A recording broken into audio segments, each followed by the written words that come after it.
काली रात में आपका स्वागत है। आज की हमारी ये कहानी एक सच्ची घटना है। यह कहानी महाराष्ट्र के राघव सिंह की है। यह कहानी तब की है जब राघव जी उत्तर प्रदेश में रहा करते थे। वो उत्तर प्रदेश में ही एक सरकारी स्कूल के प्रिंसिपल थे। उन्हें रोज लखनऊ से लगभग 70 से 80 किलोमीटर की दूरी तय करके तब स्कूल जाना पड़ता था। उनका परिवार वहीं लखनऊ में ही रहा करता था, इसीलिए वो रोज अप डाउन करके स्कूल जाते थे और फिर आते थे, फिर अपने परिवार के साथ टाइम बिताते थे। राघव जी को इतना सफर करने की आदत है जो वो बस में ही करते थे, लेकिन कभी कभी बस ना मिलने पर उनको ये सफर अपनी बाइक से ही करना पड़ता था। राघव जी का जिस गांव में स्कूल पड़ता है वहां के लिए लखनऊ से बस 2 ही बसें थी, जो कि एक सुबह में और एक शाम में। लेकिन ये तो लाजमी है कि वो स्कूल के लिए जाएंगे तो सुबह के बस से ही जाएंगे। ये बात सर्दियों की मौसम की है। एक दिन सुबह की बस खराब होने की वजह से जा नहीं सकी, तो राघव जी को उस दिन अपनी बाइक से ही जाना पड़ा। राघव जी स्कूल लेट पहुंचे क्योंकि उस दिन सुबह धुंध बहुत ज्यादा पड़ चुकी थी। रास्ते में वो बाइक धीरे धीरे चला के आए थे। स्कूल टाइम खत्म होने के बाद भी उनके पास बहुत सारी काम थी, तो उन्होंने अपने एक टीचर को रोक लिया और खुद भी रुक गए काम खत्म करने के लिए। वो सोचे बाइक से आया हूँ, बस की टेंशन है नहीं, पूरी काम खत्म करके ही निकलूंगा। कुछ देर बाद वो टीचर भी चले गए। उन्हें कहीं जाना था, लेकिन राघव जी अपने ऑफिस का काम करते रहे। काम करते करते टाइम का पता ही नहीं चला कि कब शाम हो गई। फिर जल्दी से वो अपने घर के लिए निकल गए। सर्दी का मौसम था, इसके वजह से रास्ते पे ज्यादा दूर तक धुंध की वजह से दिखाई नहीं पड़ रहा था। शाम बहुत ज्यादा हो गई थी, तो वह सोचे कि हाईवे से ना जाकर गांव की रास्ता से अगर जाऊंगा तो घर जल्दी पहुंच जाऊंगा। गांव के रास्ते से लगभग 15 से 20 मिनट का समय कम लगेगा, तो वह गांव के ही रास्ते से निकल गए। चारों ओर अंधेरा हो चुका था और इस रास्ते पे तो और ज्यादा धुंध थी और थोड़ी थोड़ी हवा भी चल रही थी। इससे बाइक चलाते वक्त हाथ सुन पड़ जा रहा था, पर फिर भी क्या कर सकते हैं। सर्दियों के मौसम में तो ऐसा होता ही है। रास्ता गांव का था, चारों तरफ घने पेड़ थे। वहां दूर दूर तक सिर्फ अंधेरा और धुंध ही नजर आ रहा था। रास्ते में किसी के घर का नामो निशान नहीं था। राघव जी अपनी बाइक आगे बढ़ाए जा रहे थे। वैसे वो इस रास्ते से पहले 1-2 बार जा चुके थे, पर दिन में, शाम या रात में कभी उधर से नहीं गुजरे थे। अंधेरा, धुंध और घनी जंगल उस रास्ते को एकदम सुनसान और डरावना बना दिया था। रास्ते भर में बस उनकी पुरानी बाइक की आवाज सुनाई पड़ रही थी। धीरे धीरे अंधेरा और घना हो रहा था। राघव जी अपने घर के करीब आ रहे थे, पर अचानक उस अंधेरी सी जंगलों से कुछ निकला और रोड की एक साइड से दूसरे साइड चला गया। बाइक तेज नहीं थी, इसीलिए वो टकराने से बच गए और अंधेरे की वजह से वो ठीक से देख भी नहीं पाए कि आखिर वो थी क्या। पर उन्होंने सोचा कि शायद कोई कुत्ता या कोई जानवर रहा होगा और वो बिना रुके आगे बढ़ते रहे। राघव जी अभी आगे बढ़ ही रहे थे कि अब की बार उन्हें कोई रास्ते पे नजर आ रहा था, जो अपने हाथ से गाड़ी रोकने का इशारा कर रहा था।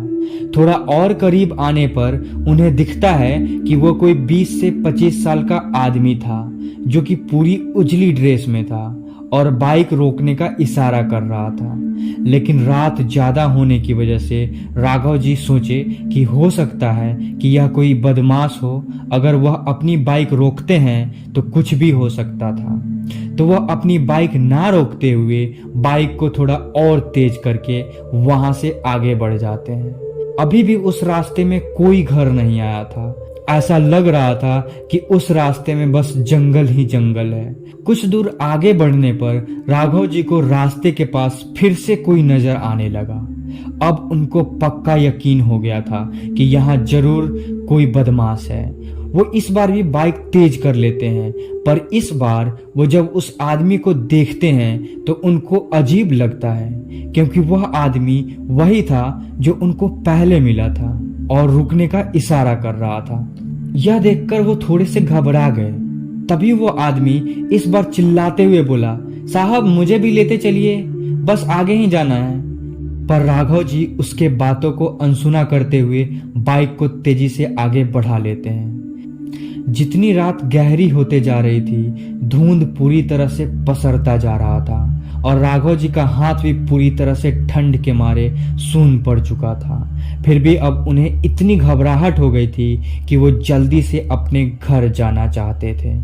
वो अपनी बाइक को तेज रफ्तार में भगाने लगे, पर ये क्या, उन्हें फिर से वही आदमी उजला ड्रेस में रास्ते के बीचों बीच दिखा।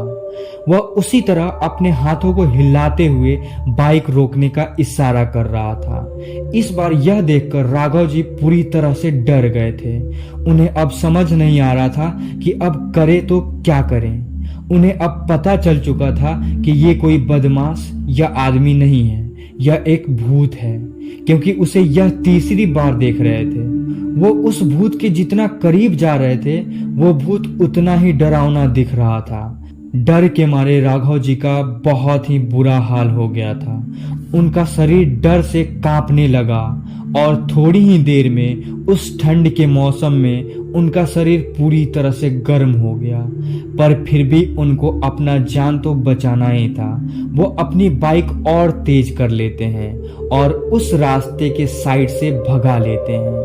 पर फिर भी पीछे से उनको आवाज सुनाई देती है, मुझे भी लेते चलो। पर वो पीछे मुड़कर नहीं देखते हैं और आगे जाने के बाद उन्हें एक रास्ता दिखाई पड़ता है जो हाईवे की तरफ निकलता है। वो तुरंत उस रास्ते से हाईवे पे निकल जाते हैं और सीधा अपने घर लखनऊ पहुंचते हैं। घर जाने के बाद जब सबको यह बात बताते हैं तो सब लोग यह बात सुनकर डर जाते हैं और उन्हें कहते हैं कि आपको उधर से आना ही नहीं चाहिए था। इस सब के बाद जब वो अपने ही स्कूल के एक टीचर जो उस गांव के बगल में रहता है, उसे वो कॉल कर ये सब बात बताते हैं, तो वह टीचर बताते हैं कि कुछ साल पहले उस रास्ते से एक आदमी रात में पैदल ही गुजर रहा था, तो उस पर किसी जानवर ने हमला कर दिया और वह वहीं पे मर गया। तब से रात में जो भी उस रास्ते से गुजरता है उसे वह आदमी लिफ्ट मांगते हुए नजर आता है और लिफ्ट देने के बाद उस आदमी को वह मार देता है। वो तो अच्छा हुआ कि आपने उसको लिफ्ट नहीं दिया, नहीं तो पता नहीं क्या हो सकता था। दोस्तों, अगर यह कहानी आपको पसंद आई हो तो इस चैनल को जरूर सब्सक्राइब करें और आपके पास भी ऐसी कहानियां हो तो आप हमारे इंस्टाग्राम आईडी इट्स काली रात पे शेयर कर सकते हैं। हम आपकी कहानी को इस चैनल पे अपलोड कर देंगे। और यह वीडियो अगर आप रात में देख रहे हैं तो आपको हॉन्टेड गुड नाइट।